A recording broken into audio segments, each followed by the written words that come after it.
Bonsoir et bienvenue à une autre émission de Prenez le volant, notre magazine hebdomadaire couvrant toutes les facettes du monde passionnant de l'automobile. Contrairement à l'accoutumée cette semaine, alors qu'on vous présente habituellement de nombreuses chroniques, nous allons nous concentrer sur un événement en particulier, un événement de taille puisqu'il s'agit de l'événement de l'année dans le domaine sportif au Québec, le Grand Prix du Canada, qui était présenté pour la première fois au circuit Mont-Tremblant en fin de semaine dernière.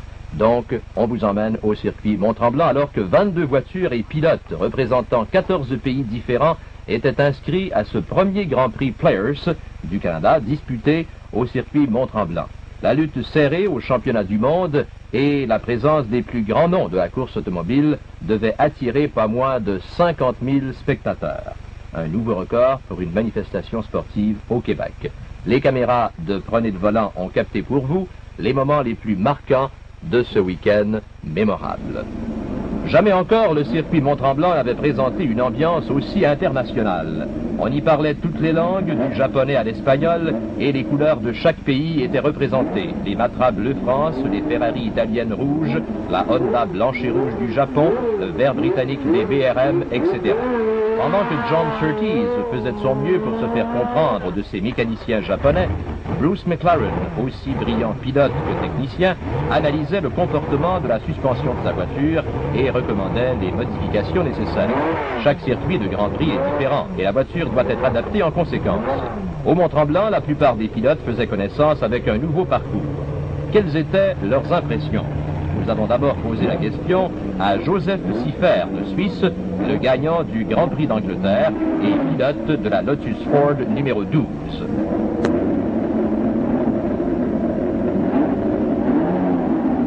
Joe Siffert, c'est votre première visite au Mont-Tremblant. Vous avez déjà fait quelques tours d'entraînement. Quelles sont vos impressions du circuit? Le circuit il est assez difficile.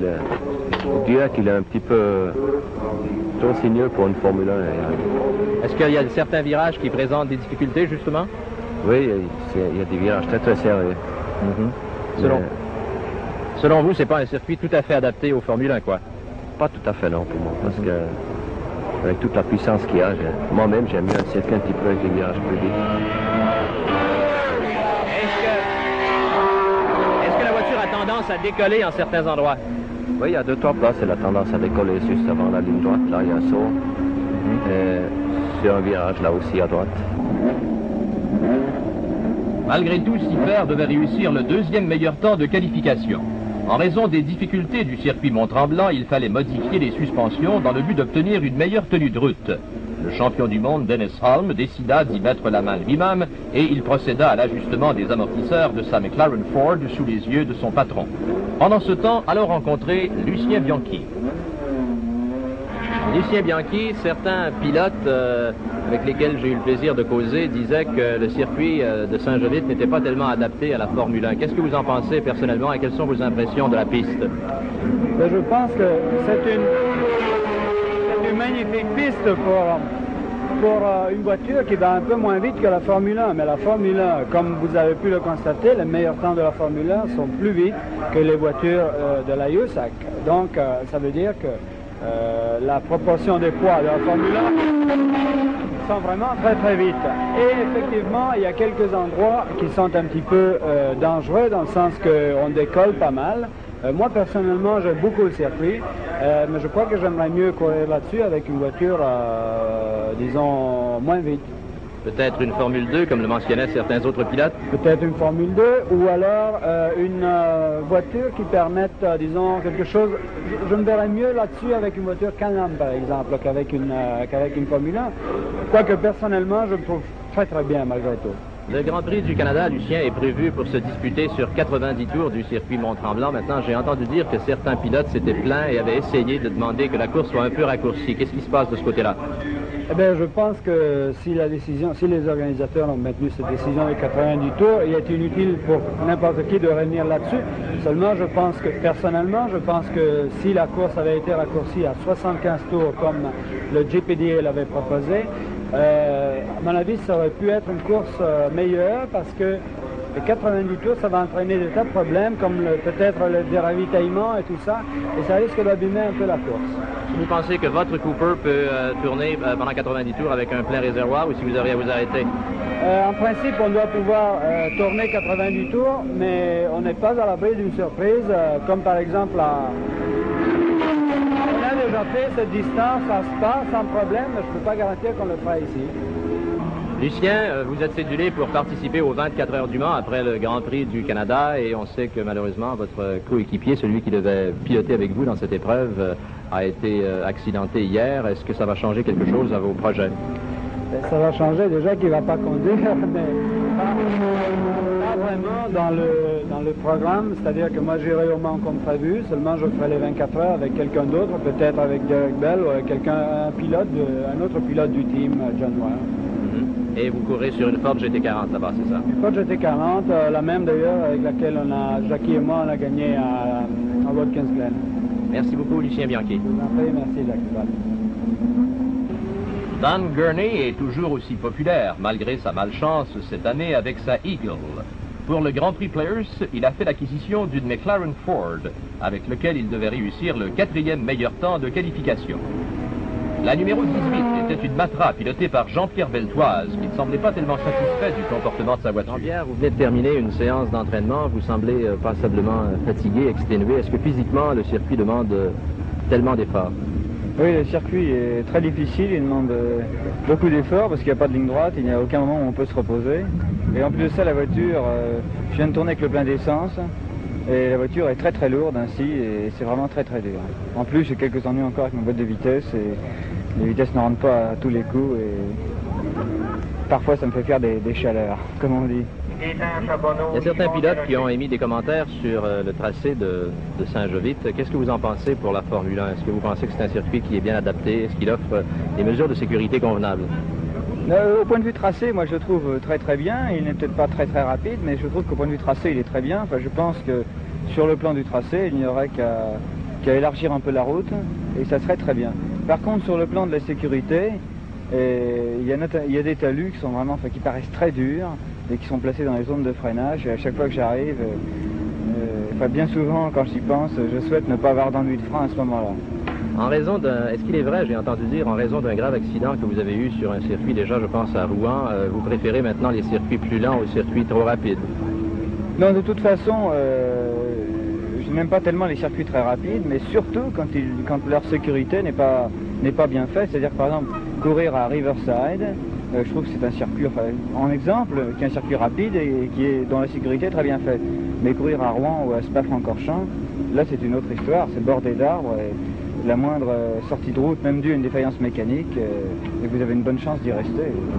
Une dernière question, comment vous préparez-vous, Jean-Pierre, mentalement et physiquement avant une épreuve de Grand Prix? C'est votre première saison, je pense, sur une voiture de Formule 1. Vous avez fait quelques épreuves en Formule 2, dans des Grands Prix l'an dernier, mais pour cette année, je pense que c'est la première année. Comment vous préparez-vous avant une grande épreuve comme celle-là? Ça dépend de la position sur la ligne de départ. Et comme je ne vais pas avoir une très bonne position, je ne vais pas avoir besoin de me préparer aussi bien mentalement que si j'étais dans les 2 ou 3 premières lignes où je partirais vraiment pour gagner. Alors que là, je sais très bien que normalement, je ne vais pas pouvoir me mêler à la lutte pour la première place.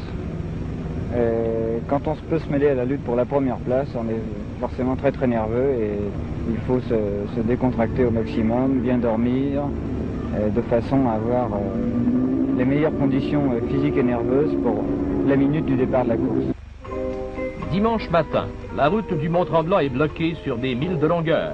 Mais le Premier ministre du Canada a pris ses précautions. Et c'est en hélicoptère qu'il s'amène pour donner le départ du Grand Prix Players du Canada 1968. Pendant un moment, les voitures se sont tues et l'attention se tourne du côté de l'honorable Pierre Elliott Trudeau qui recrute bon nombre d'admirateurs et d'admiratrices chez les amateurs de course. Même s'il conduit une Mercedes 300 SL Sport, il n'est pas très familier avec les procédures du départ et John Gillengers lui refile les instructions nécessaires. Les 2 pilotes des Matra Ford, Johnny Servos-Gavin et Jackie Stewart, sont prêts pour le grand moment. À la veille du départ d'un Grand Prix, nous avons voulu savoir ce qu'éprouvait l'épouse d'un des participants. Madame Beltoise, comment se sent l'épouse d'un pilote de Grand Prix quelques minutes avant le départ de l'épreuve? C'est très difficile à expliquer, mais il y a quand même beaucoup d'appréhension. le mari est très nerveux, alors on en subit un peu des conséquences. Mais sinon, ça va. Des pilotes inscrits, il y en a un qui ne pourra prendre le départ. Et c'est Jackie Hicks, victime d'un accident le vendredi. Il a tenu à voir la course toutefois. Jackie, comment se sent-on de ne pouvoir participer au Grand Prix? Ah bien évidemment, ne pas pouvoir participer à un Grand Prix, surtout ce Grand Prix-ci, puisqu'il avait une certaine importance pour moi, en ce sens que j'occupais la 2e position du championnat. Et d'un autre côté, eh bien, c'est la première fois que je pourrais voir un Grand Prix en spectateur depuis à peu près 10 ans. Physiquement, comment vous sentez-vous aujourd'hui? Sincèrement, pas tellement brillant. Mais suffisamment bien quand même que vous pouvez vouloir à tout prix assister au Grand Prix. Rappelons un petit peu l'accident. Qu'est-ce qui est arrivé exactement, Jackie, au volant de la Ferrari? Eh bien, l'accident, c'est une pédale d'accélérateur qui est restée coincée à fond. C'était une chose qui m'était arrivée 2 tours auparavant. Je me suis arrêté au stand, j'ai dit ma pédale d'accélérateur reste bloquée. Il faudrait regarder ce côté-là. Ils ont regardé, ils ont dit on n'a rien vu. J'ai dit tu peux aller, je suis parti. Il y a combien de rails de vrai?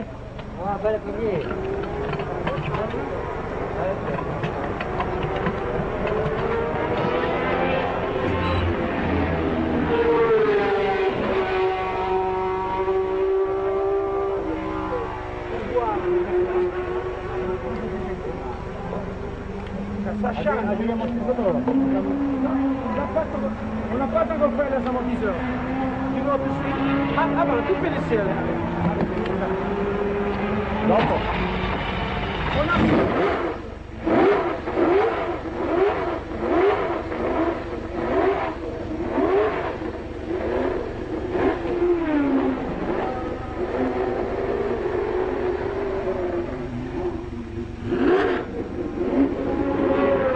Deux tours plus tard, dans la descente du virage numéro 4, c'était ouvert à fond et au moment, à dernière limite, au moment où on a freiné, eh bien, les carbus sont restés ouverts.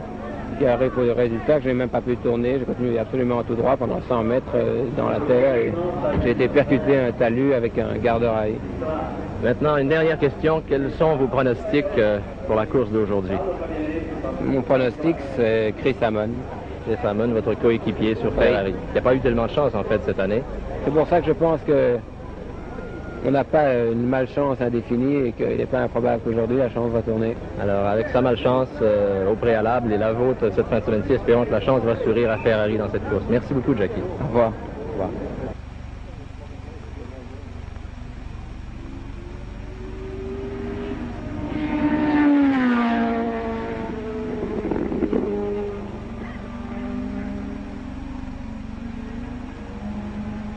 Pendant qu'on ramassait les débris de la Ferrari de Jackie Hicks le vendredi, un autre accident spectaculaire devait se produire exactement au même endroit. Cette fois, c'était le meneur au classement du championnat du monde des conducteurs, Graham Hill, qui perdait le contrôle de sa Lotus Ford à environ 110 000 à l'heure à l'approche du virage numéro 4. La voiture faisait de nombreux têtes à queue et s'arrêtait dans un tourbillon de poussière. Hill fut plus chanceux que Hicks cependant, et sa Lotus s'arrêta après avoir violemment heurté le talus avec seulement une suspension cassée. Avec son flegme britannique, Hill allait cueillir les débris et évaluer les dégâts de la Ferrari de son plus proche rival au championnat du monde. Le dimanche, sa voiture avait été réparée et Graham Hill affichait son calme habituel alors que les pilotes recevaient les dernières instructions du directeur de la course, John Ross. Pendant ce temps, les mécaniciens amenaient les voitures sur la grille de départ sous les yeux du Premier ministre Trudeau.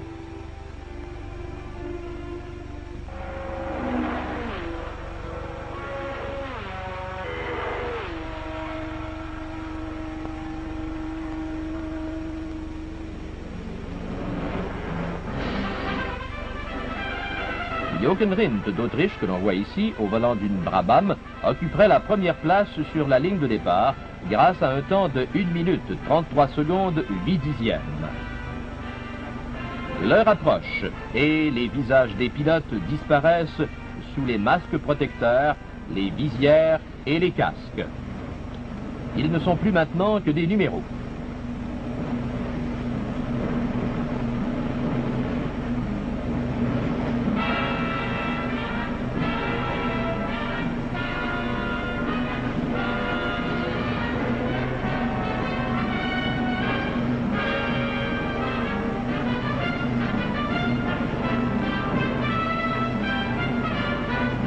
20 voitures sont en position et nous allons vivre le suspense du départ. La tension monte et les régimes des moteurs également.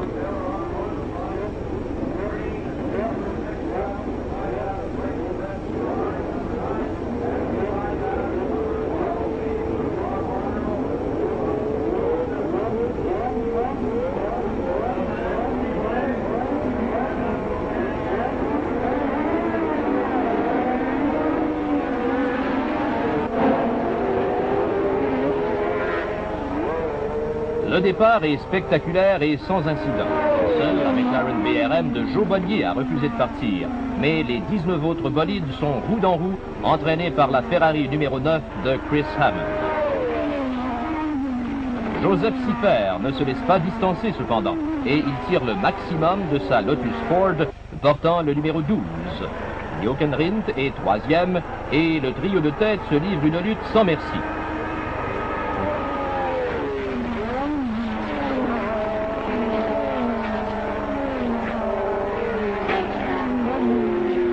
Après quelques tours, on se rend compte que la voiture de Sipper laisse échapper une fumée blanche. Malgré tout, le pilote suisse abaisse le record de piste à plusieurs reprises. Il devra se retirer vers le 25e tour, mais il aura la satisfaction d'avoir enregistré un temps de 1 minute 35 secondes 1 dixième dans sa tentative pour dépasser Chris Hammond. Ce dernier fournit une éblouissante démonstration de pilotage, et après l'abandon de Sipper, il creuse un écart confortable entre lui et ses poursuivants.